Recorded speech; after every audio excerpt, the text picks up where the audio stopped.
It's my 7th and final day travelling down the river, and today I hope to travel from Limerick City down the Estuary. The river has had a pivotal role in the growth of the city, and the clue to this is in the street names: Arthur Quay, Honan's Quay and George's Quay. My first port of call this morning is to City Hall on Merchants Quay to speak with Anna Goggins, a senior engineer with Limerick County Council who has responsibility for a number of areas, including water quality. Our team is involved in implementing the Water Framework Directive and the River Basin Management Plan at local level. Our primary focus is on agriculture because agriculture is the biggest pressure on water quality in Limerick.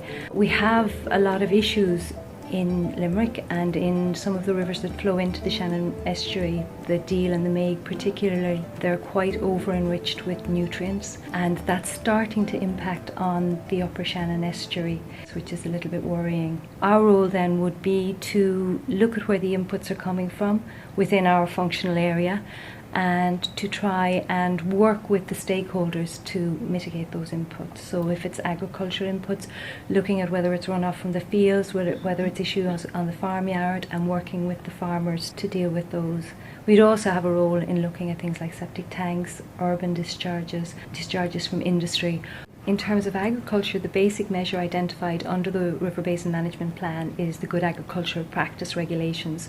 So a lot of our efforts would be working with farmers to make sure they're fully compliant with those. But the new plan acknowledges that they might not be sufficient in all areas and there may be a need for additional measures. There are certain areas identified in the River Basin Management Plan called Priority Areas for Action, and there are special teams set up called the Local Authority Waters Programme, which is a shared service between all local authorities operating at regional level.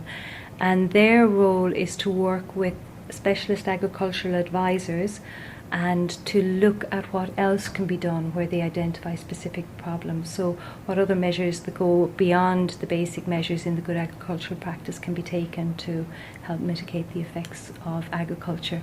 But at the moment we're finding that water quality is going downhill rather than improving, which is quite a worrying trend. Nationally there's been a decline of about 3% since 2015, and in Limerick generally the situation is worse than the national situation. Nationally about 56% of river water bodies are at satisfactory status. In Limerick it's only 47%. And of the water bodies where status has been established, it's estimated that 60% of the water bodies in Limerick are at risk of not meeting their objectives under the Water Framework Directive. So it's quite worrying, particularly in light of a downward trend. So they're under quite a lot of pressure. In actual fact, the impact of wastewater treatment plants in Limerick is relatively limited. So now the national situation is that there's only 2 water bodies that are at bad status. On the national stage, 53% of water bodies that are at risk. The primary pressure is agriculture. And I think the figure for urban wastewater treatment plants is about 20%.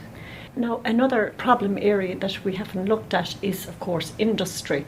And I suppose one of the biggest industries in County Limerick is the Anish alumina plant along the estuary. There's a 450-acre site there of waste residue, and 150 acres of that is not lined. So there is a possibility that some of that might leach into groundwater. And the council have recently granted planning permission for blasting to take place in that area. We grant permission for the planning aspects of it, but all of the environmental impacts of a big industry like Anish, they're controlled by the EPA. While we look at the planning aspects, we can't impose environmental conditions. So under their industrial emissions licence, they would aim to control all of the activities on the site to ensure they don't cause pollution. Would you think that there might be a danger that various bodies and authorities are not linked up with each other, that there's a kind of a disconnect there between local authorities and the EPA?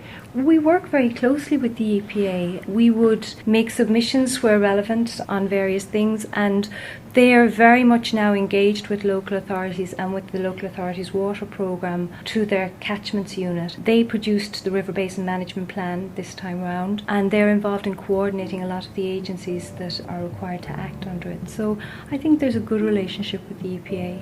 The water quality on the whole in the Shannon is relatively good. It's a beautiful river and a real asset, so it would be nice to see it more widely used for amenity. Well, Anne, thank you so much for talking to me today. I've stepped out of City Hall and gone next door to St Mary's Cathedral, the oldest building in Limerick City, where the Canon, Patrick Comerford, is the author of many books and is a member of the General Synod of the Church of Ireland. Father Sean McDonough is a Columban missionary priest who has written several books on the environment and was part of the team who advised Pope Francis for his encyclical on the environment, Laudate Si. I wrote a book called Dying for Water, and I think water is the most extraordinary reality, and future wars will be fought over water. The reality is the war in Syria is actually part of the destruction that has come from what has happened to water in the world today, and we don't often see that as part of our religious and also our moral reality. In the various churches, we invite people to become part of our church by the reality of baptism. But does anyone ever test the waters of baptism? Are they polluted? Are they dangerous? So we don't make that connect. I believe every church should every year have a Sunday where they send off from all the churches, they send off their water. Is this water pure? Is it the kind that will give the new life? The reality is it's a moral issue. 4 days without water and we're dead. The condition of fresh water in Ireland has deteriorated gradually over the last 40 years for a lot of reasons. Industry, the agriculture we have produced. Now we have a huge obligation to change all that, because there's no reason why people should be drinking polluted water.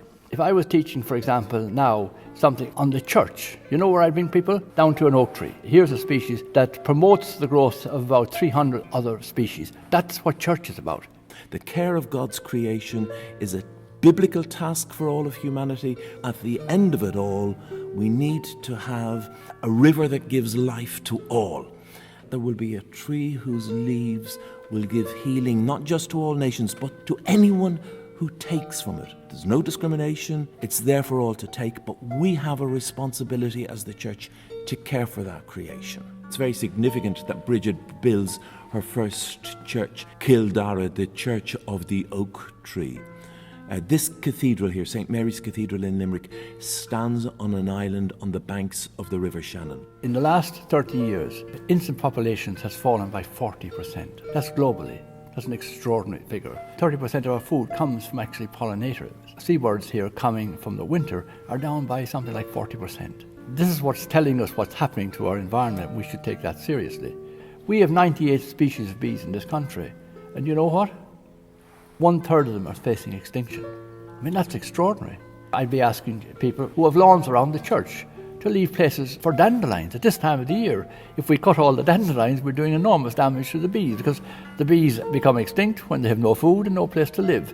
So that we be more sensitive to this, and that we allow God's creatures to speak to us. And I would love to see if all of the Christian churches took it more seriously as a basis of their faith in the moment we're living in.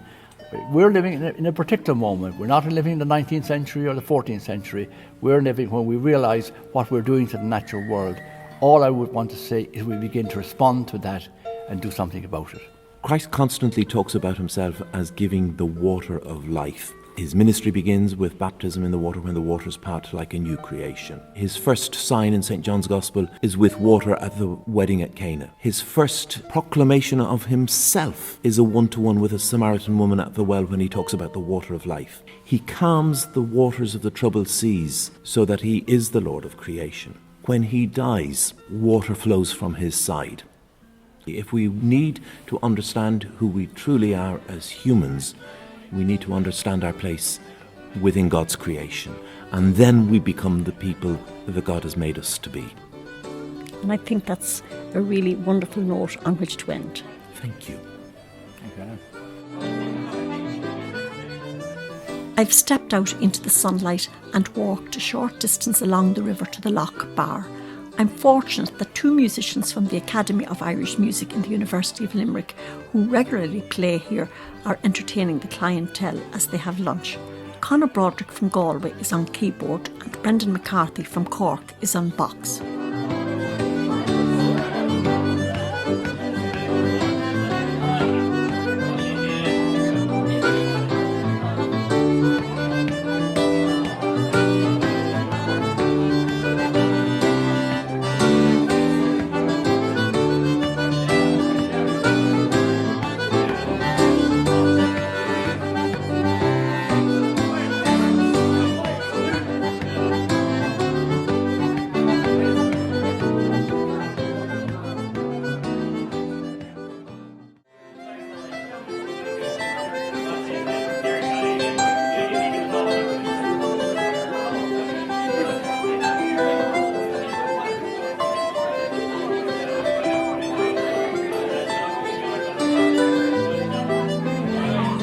Today is the final day of my journey that began in Loughallen 6 days ago. I've come down the river with the flame of St. Bridget and the pure drop of water. I've been chatting to people about why we need to protect the river for future generations.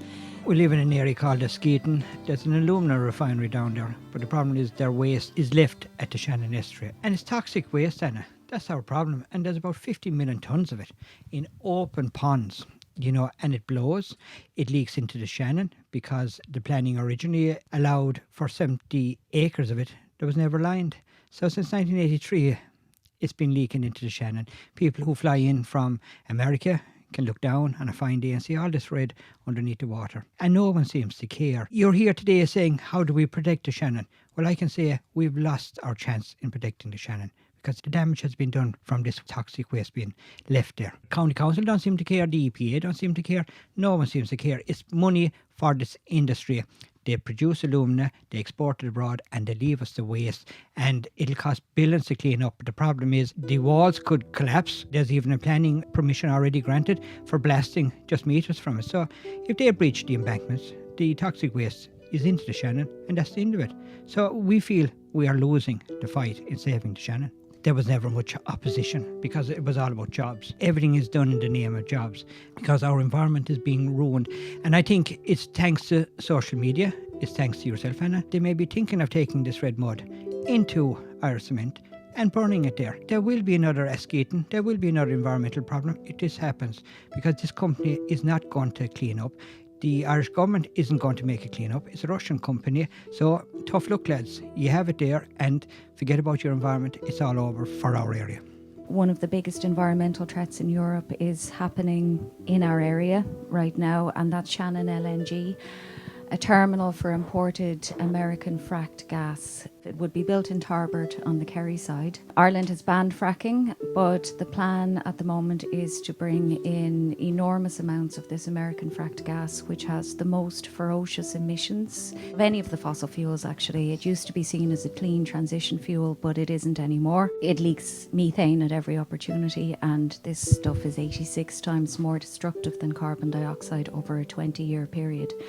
So on a global scale, it's very damaging. The plan would be to bring in 104 supertanker trips a year into the Shannon Estuary as far as Tarbert on the Kerry side. Now, half of this gas would be for Irish use. The rest would travel on through the network into the UK and onto Europe. Now, in the UK, it's mostly used to make plastics. So we've had ridiculous situations where we've had local politicians, MEP Sean Kelly, doing an anti-plastics rally. But actually, these people are supporting this industry on an enormous scale.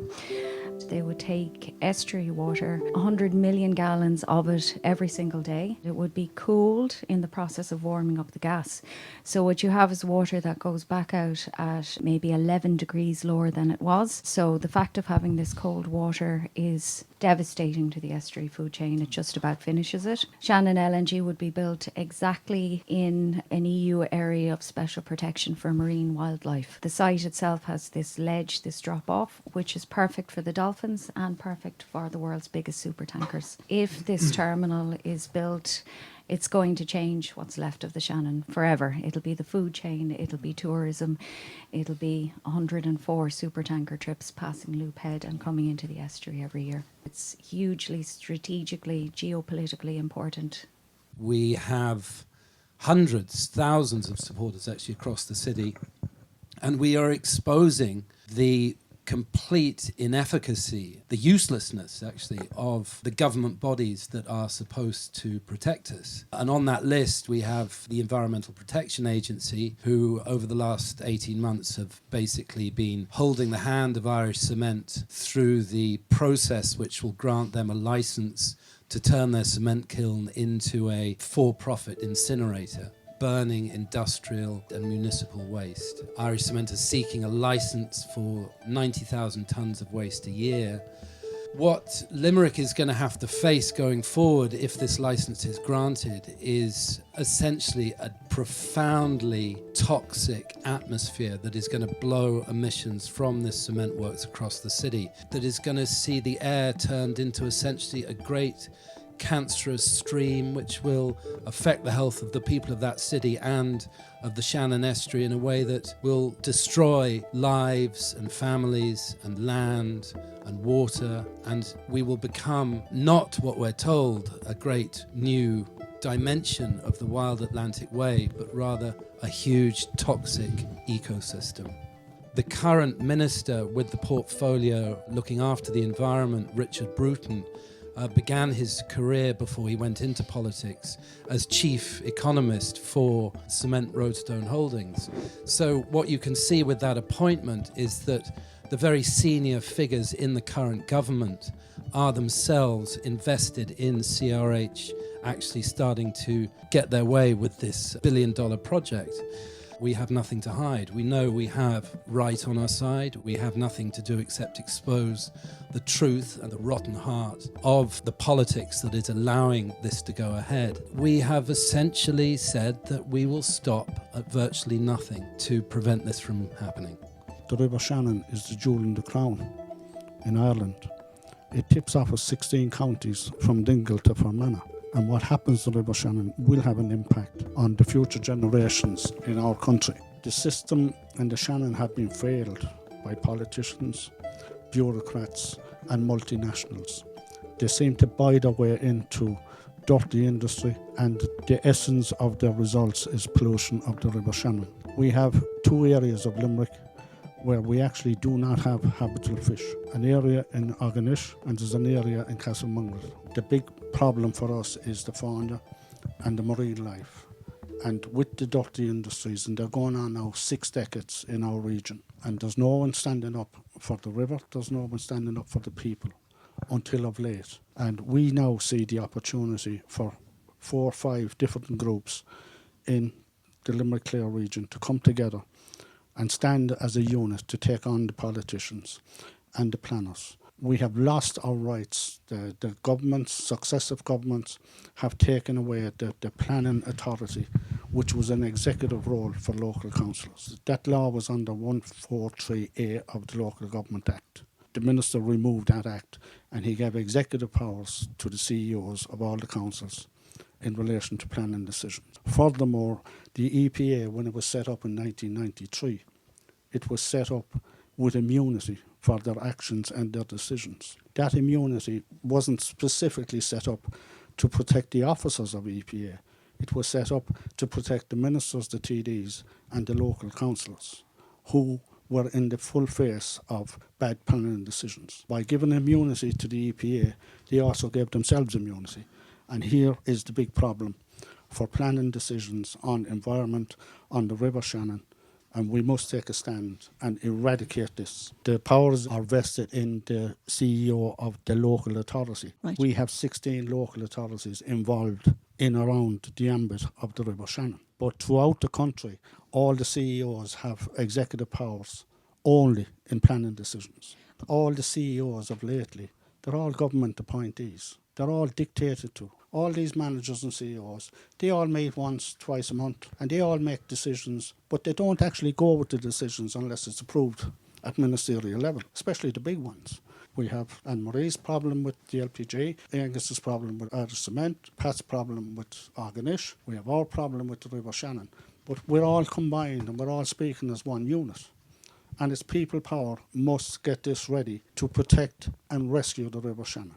The council from day one wants to get you into the EPA system. The EPA are run by government. Let's not fool ourselves, because this is what has been happening. They grant licenses without taking into consideration anything, and that's why they're able to do it on the immunity. If anyone decided didn't have the immunity, then it would come back on that person within the EPA to be held accountable, to be taken to the courts and to be prosecuted.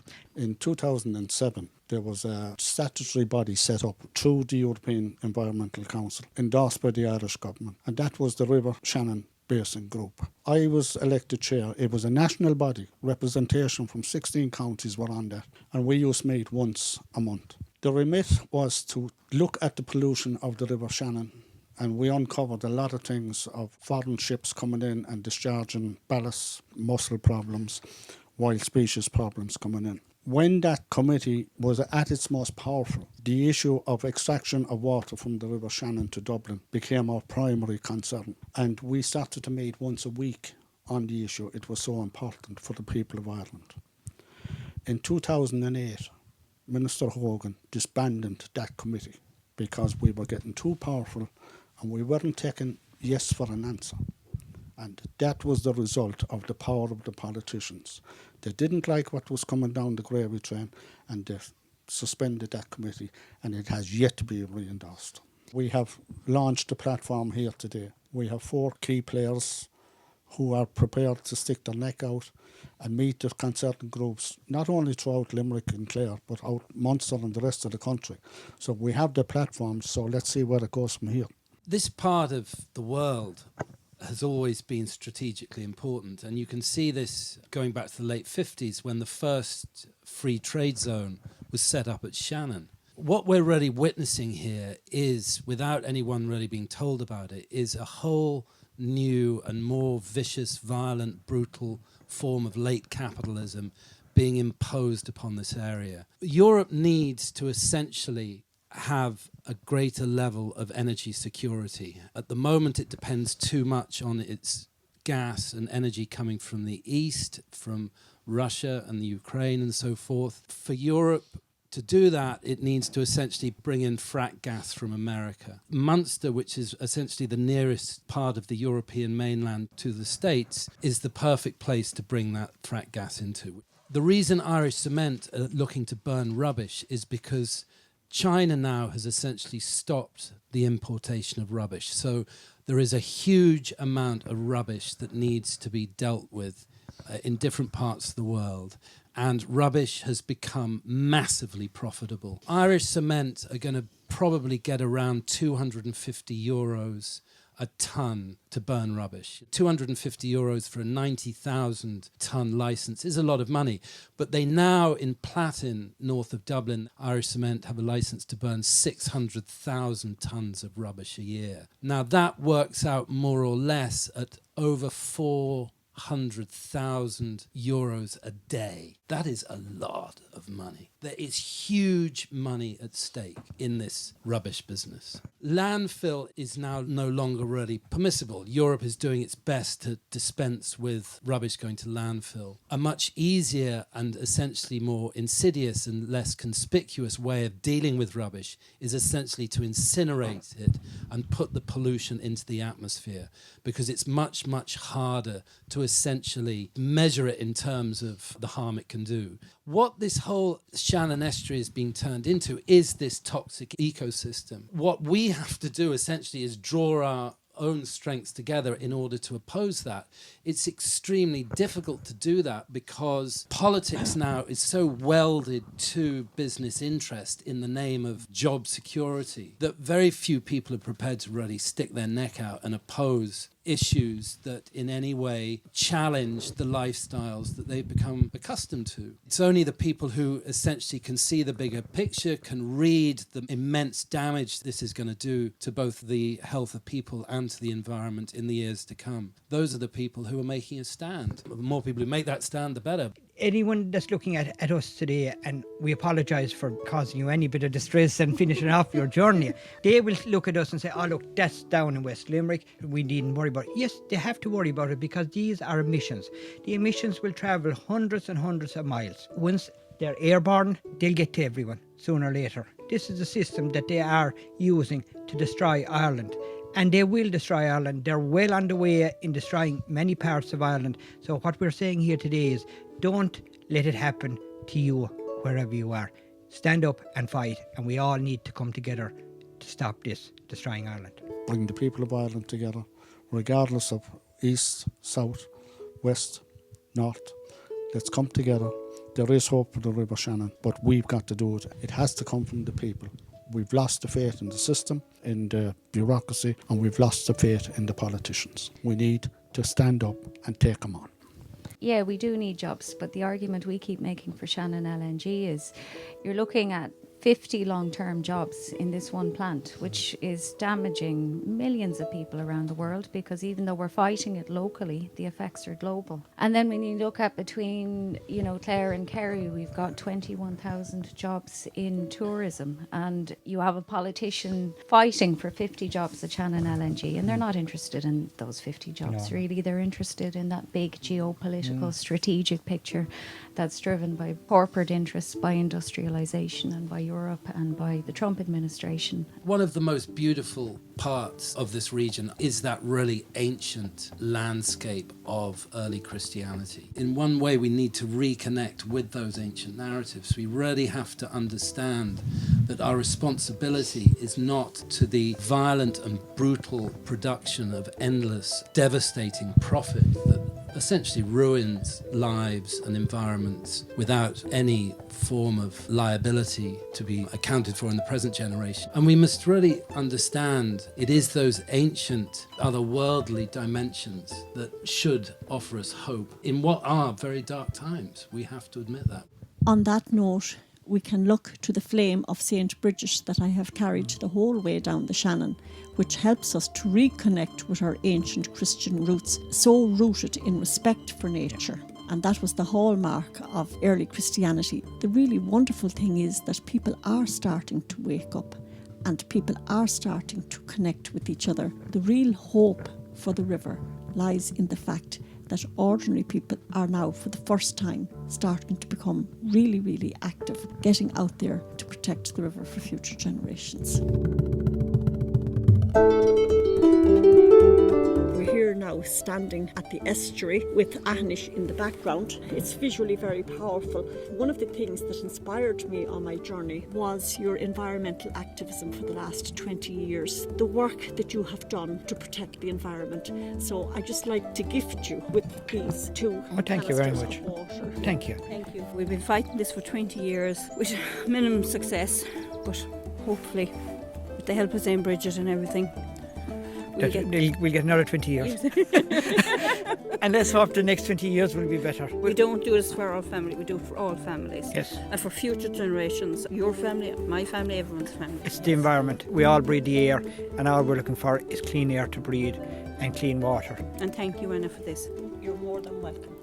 So, my journey along the Shannon, from the Shannon Pot to the Shannon Estuary, has ended here with Ahnish Illumina in the background. And it has been a wonderful, magical journey where I've spoken to many people along the way. And my prayer at the journey end is that for the first time ever, Irish people will really waken up to the fact that we need to protect our environment for future generations. May our air, our water and our land be blessed by the flame of St. Bridget.